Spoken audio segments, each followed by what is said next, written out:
दोस्तों, महाभारत के हर पात्र की अपनी एक अलग पहचान है।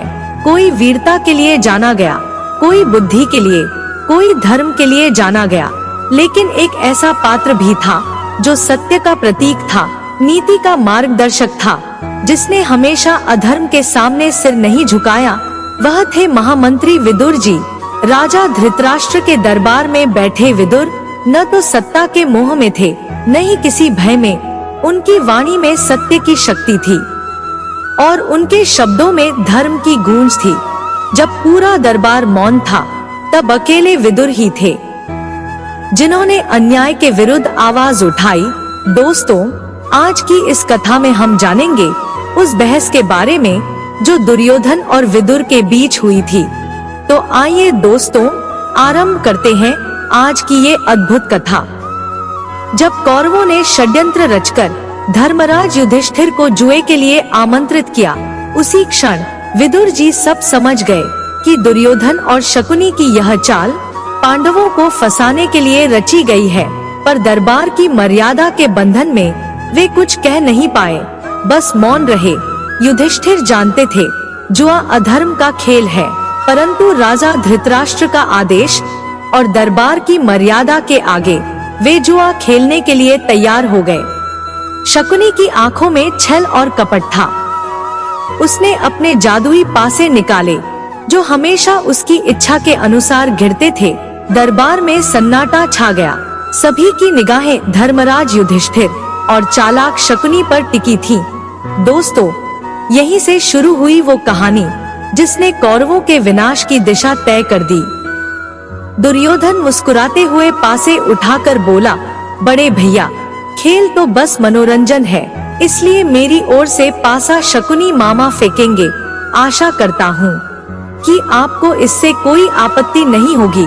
युधिष्ठिर शांत स्वर में बोले, दुर्योधन, यदि यह खेल न्यायपूर्वक खेला जाएगा तो मैं खेलने को तैयार हूँ, और यदि तुम्हारी ओर से शकुनी मामा पासा फेंकते हैं तो भी मुझे कोई आपत्ति नहीं है। दोस्तों, यहीं से शुरू हुआ वह खेल जो पासों का नहीं बल्कि भाग्य का था। पहले दाव में युधिष्ठिर सोने के आभूषण हार गए, दूसरे में रथ और हाथी, और तीसरे में पूरा राज्य दाव पर चला गया। हर बार शकुनी के पासे वही अंक दिखाते जो उसकी जीत की ओर जाते थे। दरबार में बैठे सभी दरबारी समझ रहे थे कि यह कपट का खेल है, पर कोई भी कुछ कहने का साहस नहीं कर पा रहा था। युधिष्ठिर के चेहरे पर चिंता की रेखाएं गहराती जा रही थी। उनकी आंखों में आशा और भय का मिश्रण था। उन्होंने मन ही मन सोचा, शायद अगला दाव मुझे वह सब लौटा दे जो मैंने खो दिया है। शकुनी मुस्कुराया, एक ऐसी मुस्कान जिसमें छल छिपा था।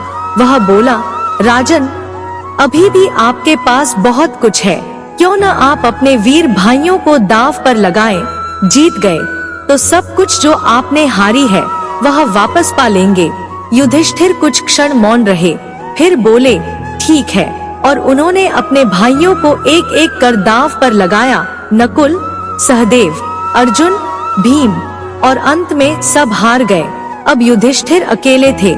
शकुनी ने ताना मारते हुए बोला, राजन, अब तो केवल आप ही शेष हैं, क्यों न स्वयं को दाव पर लगाकर अपना भाग्य आजमाएं, हो सकता है कि इस बार आप जीत जाएं। युधिष्ठिर ने आंखें बंद की, गहरी सांस लिए और बोले, ठीक है, मैं स्वयं को दाव पर लगाता हूँ। शकुनी का पासा गिरा और धर्मराज युधिष्ठिर खुद को भी हार गए।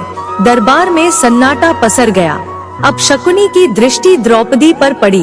वह मुस्कुराते हुए बोला, राजन, अब तो आपकी प्रियतमा द्रौपदी ही शेष हैं। क्या आप उन्हें भी दाव पर लगाने का साहस रखते हैं? यह सुनते ही विदुर तिलमिला उठे। वे क्रोध से कांपते हुए धृतराष्ट्र से बोले, महाराज, क्या यही वह हस्तिनापुर है जहाँ धर्म का वास था? आज इसी दरबार में धर्मराज की पत्नी को दाव पर लगाने की बात हो रही है और आप मौन बैठे हैं। उनकी आवाज में बिजली सी गर्जना थी। वह आगे बोले, महाराज, आपका यह मौन ही हस्तिनापुर के विनाश का कारण बनेगा। इसलिए महाराज, आप अभी इस द्यूत क्रीड़ा को समाप्त करने का आदेश दीजिए और पांडवों से क्षमा मांगिए, वरना यह दरबार इतिहास में कलंकित बन जाएगा। तब दुर्योधन क्रोधित होकर बोला, काका श्री, इतिहास में कभी भी हस्तिनापुर के नरेश को क्षमा मांगने की आवश्यकता नहीं पड़ी। इतिहास वीरों और महावीरों का दास रहता है। यदि आप केवल महामंत्री होते तो पिताश्री के चरणों की शपथ है कि मैंने आपका सिर काट कर फेंक दिया होता, पर आप जैसे भी है मेरे काका हैं। आप तो उस बिल्ली की भांति हैं जो उसी को पंजा मारती है जिसने उसे गोद में बैठा कर खाना खिलाता है।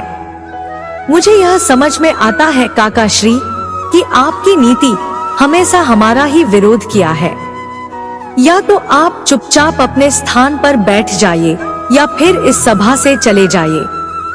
विदुर जी क्रोधित होकर बोले, दुर्योधन, यदि तुम्हें मान और अपमान का अर्थ समझ में आता होता तो तुम ऐसे बीच में बोलकर अपने पिताश्री का अपमान न करते। यह सभा अभी भी महाराज धृतराष्ट्र की है। यहाँ किसी को निकालने का तुम्हें अधिकार नहीं है और न ही तुम्हें यहाँ किसी को बुलाने का अधिकार है।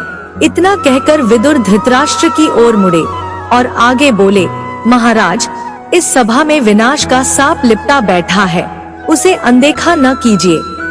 अपने परिवार पर दया कीजिए। इस विनाश के सांप को इस सभा से बाहर निकालने का मार्ग दें और द्यूत क्रीड़ा की तत्काल समाप्ति की घोषणा कीजिए। विदुर के शब्द सुनकर धृतराष्ट्र सिर झुकाए बैठे रहे। तभी दुर्योधन क्रोधित होकर बोला, काकाश्री, द्यूत का निमंत्रण मैंने भेजा था और इसकी समाप्ति केवल मैं ही कर सकता हूँ। इतना कहकर दुर्योधन युधिष्ठिर की ओर देखकर बोला, बोलिए बड़े भैया, क्या आप द्रौपदी को दांव पर लगाएंगे? यह सुनते ही युधिष्ठिर का चेहरा पीला पड़ गया। उनकी आंखों में लज्जा, वेदना और असमंजस एक साथ तैरने लगे। भीष्म पितामह ने सिर झुका लिया। द्रोण की आंखें नम हो उठीं और विदुर क्रोध से कांप रहे थे। तभी युधिष्ठिर धीरे से बोले, ठीक है, मैं द्रौपदी को दांव पर लगाता हूँ। दुर्योधन मुस्कुराते हुए बोला, तो फिर मामा शकुनी, पासा फेंकिए। शकुनी ने मुस्कुराते हुए पासा फेंका और पासा रुकते ही शकुनी ने ऊंची आवाज में घोषणा की, हार गए धर्मराज युधिष्ठिर। द्रौपदी को सभा में सन्नाटा छा गया और फिर भरी सभा में दुर्योधन ने द्रौपदी का अपमान किया। वह था वह क्षण जिसने पूरे हस्तिनापुर को कलंकित कर दिया। दोस्तों, अब आपके लिए एक सवाल है। अगर उस समय महाराज धृतराष्ट्र ने विदुर की बात मान ली होती और द्रौपदी को दांव पर लगाने से पहले ही द्यूत क्रीड़ा को समाप्त करने की घोषणा कर दिए होते, तो क्या महाभारत का विनाशकारी युद्ध टल सकता था? अपना जवाब हमें कमेंट बॉक्स में जरूर बताइए।